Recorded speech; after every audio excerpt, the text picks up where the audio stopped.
Welcome back to Table Talk. I'm Brian Kell. Since May of this year, Dean Selby has been the manager of the Upper Cumberland Regional Airport. He's here to talk about the airport and all the things that are going on there, and he joins us at this table for the very first time. Mr. Selby, thank you for being here. Good morning, Brian. Thank you. Tell us, since May, so less than a year of being in the area, what brought you to, well, obviously we know what brought you to Sparta probably, but tell us about the journey, I guess, of Dean Selby to the area. Well, I have actually lived in Sparta and White County my whole life. Okay. I grew up in Sparta and White County, and I got into aviation in the mid-'80s when I started flying while I was in high school, actually. And got my private certificate, went on and got my instrument certificate. Since then I've got an airframe power plant certificate to actually mechanic certificate, and just always been into aviation and aerospace in general. And this was just the perfect opportunity for me to be able to live in the environment that I enjoy. So I guess that's everyone's dream, to work in what they like, and finally I've got an opportunity to do that, and here I am. So obviously having that love of aviation from a young age and being involved with that, was there anything that sparked that aviation bug or anything, or is it just something you kind of just gravitated towards? I guess it's just kind of the thought of being able to take a complex machine that has that many moving parts and put it in the air and control it, just to me was always fascinating, and it was always just something I was drawn to, and that's where I ended up, and I finally got an opportunity to live with it every day, and so here I am. Good deal. As far as the airport, and not being someone that's been around a ton of regional airports, talk about what makes the Upper Cumberland Regional Airport so special. Well, a lot of people don't realize that Upper Cumberland Regional Airport is owned by 4 governments: Putnam County, White County, the City of Sparta, and the City of Cumberland. They all jointly fund and operate that airport. And by having 4 entities, it's allowed us to grow beyond just a normal community airport. We have a 6,700-foot runway, 100-foot wide, and we're capable of, with a dual-wheel, dual-tandem aircraft, putting 400,000-pound aircraft on that field, wow, which is almost unheard of in a rural area. That gives us the unique ability to allow charter and commercial flights from north, south, east, west to land at an airport that's not Nashville, not Chattanooga, not Knoxville, to land at an airport that they can get fuel. We have heavy ramps, so we can get them over to the heavy side, and there's no issues with them getting in and out. And some people don't realize that runway is long. Our runway at that area is longer than Chicago Midway. Well, I've flown into Chicago Midway. I shouldn't. That's not very surprising to me if you've ever flown into Midway, which can be a little dicey to get in there. But that's wild. But that goes to show the input that the counties have had to that airport to grow it to that size, to where that it's capable of handling that. Gives us a unique opportunity to handle some military and commercial aircraft that a lot of the other smaller airports can't. And it creates a unique opportunity in this area to bring people to this area. Mm-hmm. I get calls constantly from businesses, probably multiple times a week. I can't tell you the number of times that people say, I'm looking at relocating to that area, and I need to know what airports are around before we can consider the area. Mm-hmm. And that is a huge advantage to the area. And some people don't realize that a lot of these businesses can't locate where they can't get to. And even if it's not just Sparta, Cokeville that they're locating to, but it's the region. And I think this area, and we've begun to think regionally, McMinnville, Sparta, Cokeville, Crossville, we're all a region. Whether there may be some holdouts that don't particularly like that, but we are, and we all feed off of each other, and we all benefit when either one of them grows. And I think it's good for the entire region, and not just the Sparta and Cokeville area. I think that a lot of times maybe general folks feel like there's this checklist of things, especially for decent-sized businesses to look at when they're looking at different areas. For us, we get a lot of questions on the broadband side of things. Streets, infrastructure, highways, interstates. But one of those key pieces of infrastructure, if you're able to get it, which can be something that really just puts you over the top, is a local airport. Well, that's correct, and especially a regional type airport. Yes. It adds another layer of infrastructure, as you touched on, that brings industry to the next level. To be able to grow beyond just a small-time industry and to get bigger in the industry and the commercial side of it, you have to have the ability to get the larger aircraft in and transportation services for more than just the single-engine aircraft, which is great, and we love them and we want all of them, but a large aircraft can operate off of that same field. And by doing this, by having the airport that we create economic growth opportunities that would not exist otherwise. Just like you touched on with your broadband. I mean, without having gigabit service like you do in a lot of the areas, that creates a unique opportunity. Well, so does this.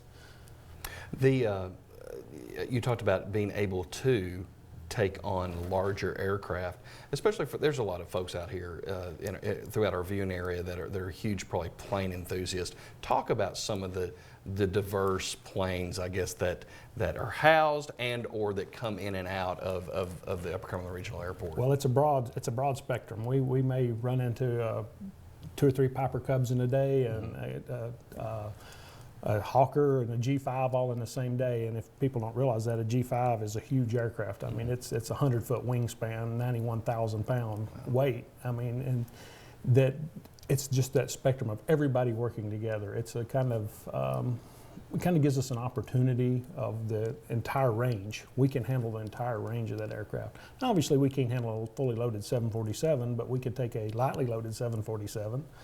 And because we do have a dual wheel, dual tandem capabilities, which is what a 747 would be, but we that's not what we're there for. We're there for the military, for the general aviation pilots, and for the commercial traffic, like the the businesses in the area who need to be able to get their people in and out and their products in and out. That's interesting. I spend so much time thinking about the general use, public use, and then also the business side of things as well. But you brought up another key component there that I guess I just don't think enough of: military, and the use of throughout the United States, and Upper Cumberland Regional Airport being one of those, for the military to be able to move things around and to be able to utilize that. That's a key component. Oh, that's absolutely correct. And imagine in the times of a natural disaster, God forbid anything happened, but in that time, where are they going to get in and out with supplies? They have to have the ability to get in and out. And we have several key airports around that can handle that. We have large ramp areas, and we can get the heavier C-130s and the bigger stuff in and out. And it's an intricate part of the infrastructure if needed.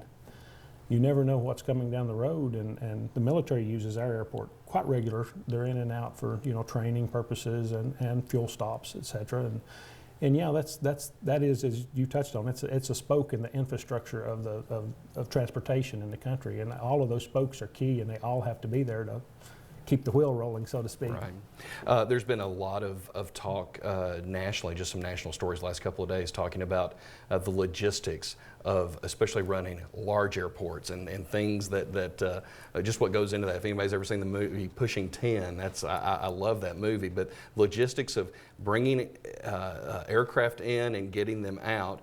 Obviously, the Upper Cumberland Regional Airport is not O'Hare or like Midway, like you've already mentioned before, but talk about what goes into the logistics of takeoff and coming into what goes into that, because there's no tower there. There's no tower. Right. It is an uncontrolled field, and so all the pilots are talking to each other and coordinating themselves, except during unusual circumstances where we have some special or some special operations procedures, et cetera, for air shows or whatever. But to take, for instance, during the eclipse, we had 150 aircraft land that morning and depart within an hour and a half. We had them all back in the air. Wow. And that's an unusual situation, but it happened, and it happened smooth, no incidents, no accidents, not so much as a twisted ankle. And we're pretty proud of that, to be able to get that many aircraft in and out and nobody get injured. And some large aircraft for that too. So that is amazing that we heard of so many people that have traveled by all these different means of necessary to get into the path of that, and it did not cross my brain that yes, perfect opportunity to fly in and fly out. 150 aircraft that day. Roughly 150, give or take a few. It's hard to get an exact count, but yeah, right around 150 that day is what we counted. That's logistics.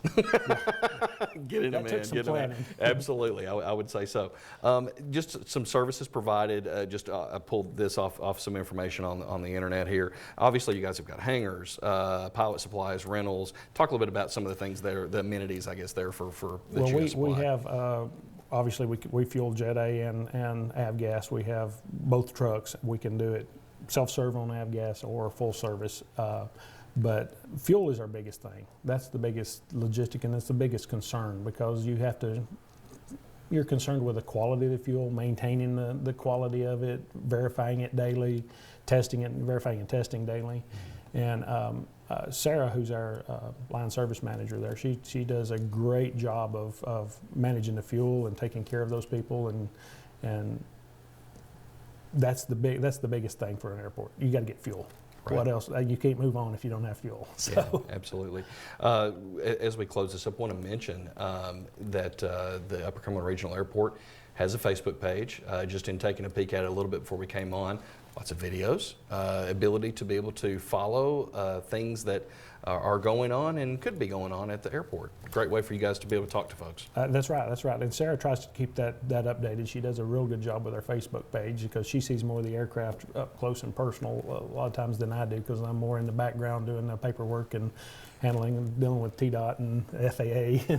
Yeah. And she's more of the frontline person that everyone sees. So she does a lot of the videos. I'll go take them for her too, and she posts them and takes care of them. But we try to keep it fairly up to date, trying to do a better job of keeping it current too. Is it, I'm putting you on the spot here, and I apologize, but is it possible, if there are groups out there, nonprofit groups, or whether that's Cub Scouts or Girl Scouts, or that would like a tour or an ability to be able to do that? Okay, good. I was hoping you were saying no, we don't do that, but that you wouldn't say that. But yeah, for a tour, if somebody's interested, reach out to Dean or Sarah or anybody at the airport. The phone number there is 739-7000, correct? That's correct. 739-7000. Maybe talk to you guys about getting firsthand to look and see what goes on. We'd love to have them. Anybody's welcome out there at any time, and we'd love to show you around, love to show you what we have, and we're proud of it, and we like to show it off. So we'd love to have anyone out there anytime they're there. So good deal. It's also good to talk to somebody who's really their dream has come true, and somebody who's had a real fix for wanting to be in and around the aviation field, and for a local guy to be able to do that. That's a great story, and so thank you for coming here and telling us that story. I appreciate it. I appreciate you having me. All right, that's been Dean Selby with the Upper Cumberland Regional Airport. We're glad to have him at this table, and until we talk to you next week and someone else at this table, we bid you adieu from everyone here involved with Table Talk. Have a great day.